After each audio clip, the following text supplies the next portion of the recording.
And Prabhupada accepted. But the strongest presence I remember when I first met Srila Prabhupada was in Golden Gate Park. It was in 1966 or 66 or 67. I was standing there, and everyone was out. Hayagriva was playing trumpet. Somebody had kettle drums.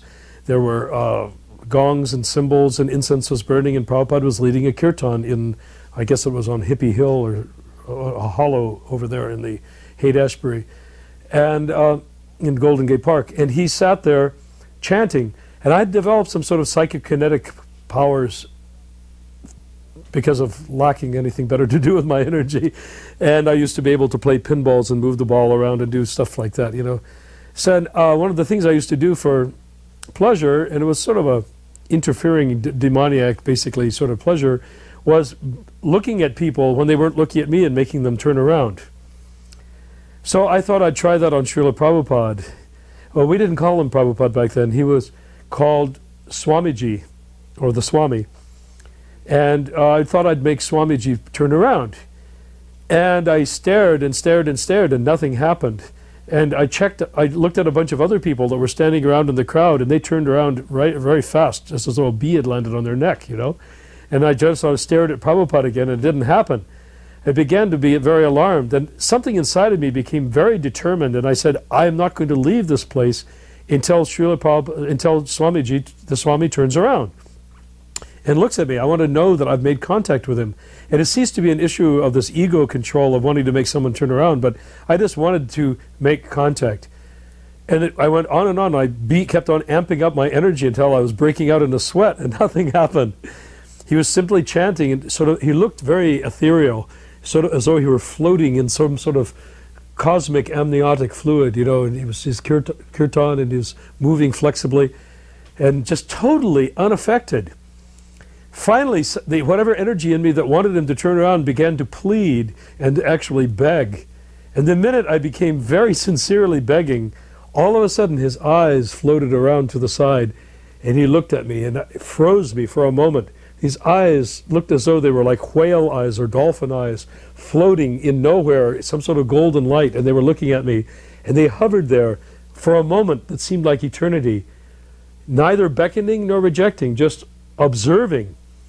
I stood there, and my whole system collapsed from the inside out, and I just stared, and I said, oh my God.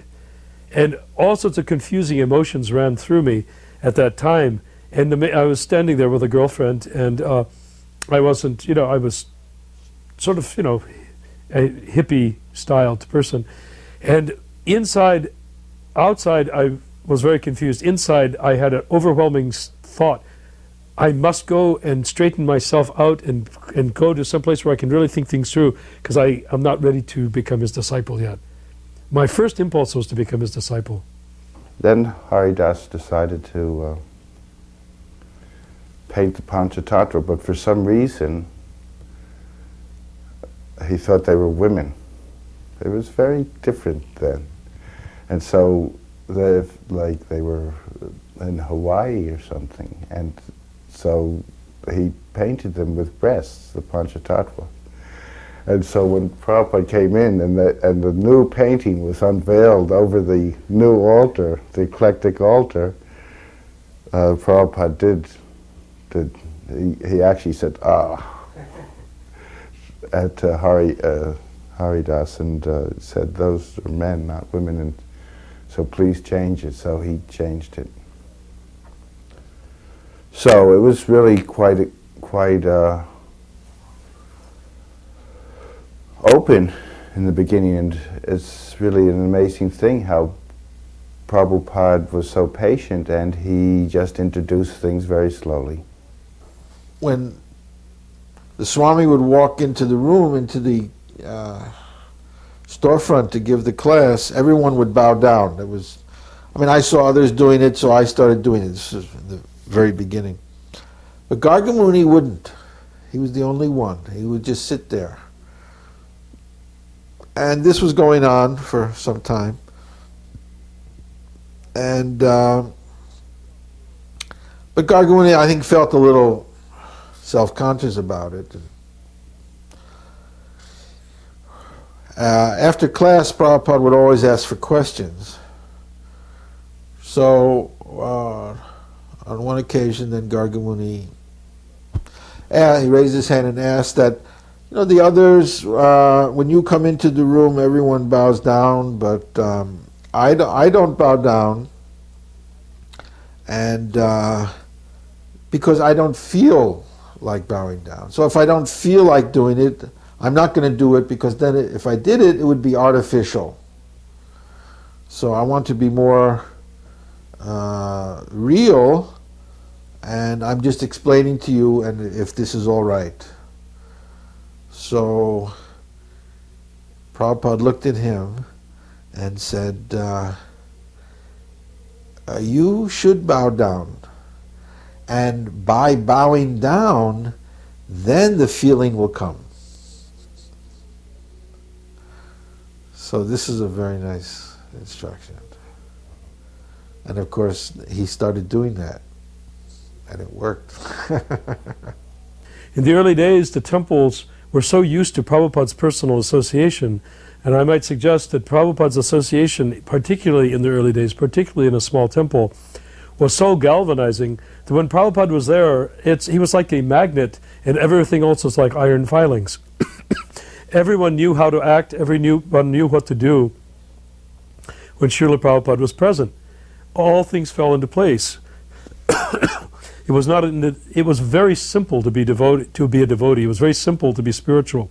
If he said, this is how to cook dal, suddenly you became empowered to cook dal. If he said, this is how you chant, suddenly you were empowered to chant. If he says, get this building, suddenly you got this building. All you had to do was have enough suspension of disbelief to go ahead and do it. And by Prabhupada's direct kinetic personal presence, it happened. So we were so used to that, and then if he told people to work together on something, never mind they were enemies 10 minutes before, they could work perfectly together. It was very much like the lion lying down with the lamb, or Lord Chaitanya going through the Jharikhanda forest. Suddenly everyone spoke the same language, and it was very easy, because he took away the ego barriers that made it impossible to see the higher self, and to see the relationship with Krishna, to see his relationship with Krishna. All in all, people talk about channeling. Prabhupada was continuously channeling Supersoul. Therefore, he was channeling the source of everyone's well-being. Everyone's answer was coming from Prabhupada, because everyone's answer is ultimately coming from Supersoul.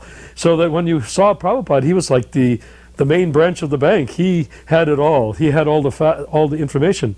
So everyone was so used to that when Prabhupada went to another temple, everyone tried and tried and tried to maintain the standard.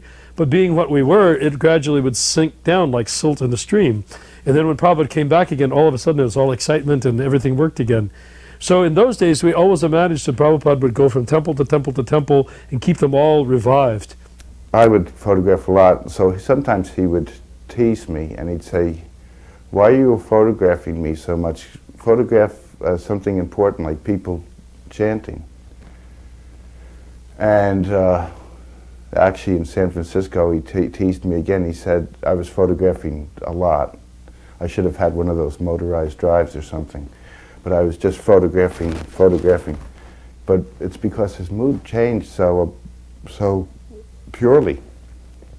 So he said, there's a superstition in India that if someone is photographed, it will shorten their life.